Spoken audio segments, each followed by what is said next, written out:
The Democratic Party, the entire thing, and every media person who's in that party should be forced today to be on the defensive. This is an opportunity for Republicans to play offense right now. The Republican National Committee, every single Republican running for Congress, every single Republican in a state house race should be putting the question to their Democrat opponents. Do you or do you not support this bill? You don't support the bill? Okay, so you're a pedophile? Oh, you're not a pedophile? So you support pedophilia? Do you believe in the grooming of 6-year-olds? Do you believe teachers should be allowed to push their sexuality on pre-K kids? Every Democrat in the country should be scared to death to be asked about this right now. The opponent is right there. He's teetering. He's off balance. Knock him out. Hit him. Now. And they are. I will tell you, I haven't spent my whole life involved in politics, full disclosure. Just hang with me for a second. I was all into history when I was a kid. I didn't really get into politics till I was probably 22, 23, so what's that, about 18 years. About 18 years I've been involved in politics, not a ton of time, but enough. Never, not one time in my entire life of caring about politics, paying attention to politics, have I seen the right go on offense and make the communists genuinely afraid of a cultural issue. And right now, we're making them afraid. I hope you feel good. I hope you know what's happening out there. We have Republican senators during a Supreme Court nomination asking questions about child predators, asking questions about what is a woman, putting them on the defensive. We now, speaking of the Florida anti-grooming bill, we have states like Ohio and Texas showing interest in passing a similar bill. Just like I said to do, everyone should be out there doing this. And why? Let's recap this. Balance. You ever watch a fight? You ever watch a boxing match? MMA, wrestling, any kind of fight like that? Guys who do it will tell you, you're watching their hands and their arms. Guys who do it will watch their feet. Who's on balance? Who's off balance? Who doesn't have the appropriate leverage? Why? If it's a boxing match, why are you looking at his feet? He's not kicking you. Because once he's off balance, you have the opportunity to finish him. They are off balance and they are afraid. Why? Well, because they've been exposed. They have been grooming children for a long time. A long time they've been grooming your kids, our kids within the school system. They've been grooming kids from corporate America like Disney, Nickelodeon. They have been grooming kids and they've been doing it right underneath our noses and we just weren't paying attention. And now they got exposed as being absolute freaks.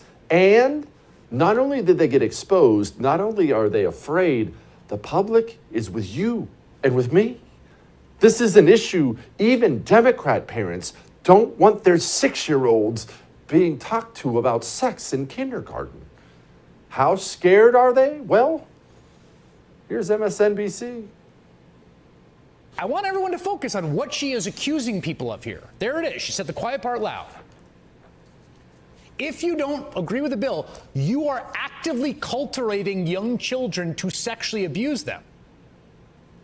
Everything you don't like is the work of this nefarious cabal of pedophiles who are literally attempting to institutionalize systematic sexual molestation of children. If you're a Democrat, you're either a pedophile or a pedophile sympathizer. This is QAnon all the way down. Republicans are repurposing old smears to taint Democrats as part of a shadowy cabal of child sex abusers. Conservative political operatives have figured out what riles up their base, the fake threat that progressives are trying to indoctrinate their children, to groom them to become gay or trans.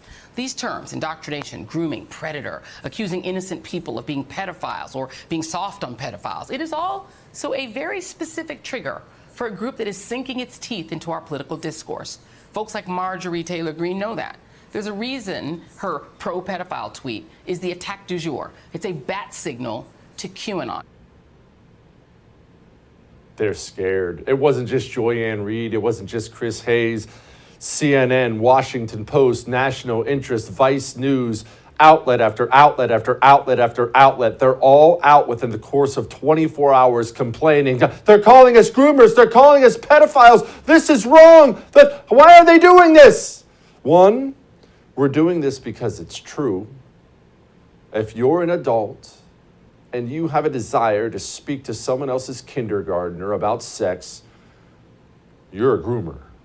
You are. That's at best, if not a flat-out pedophile. That's what you are.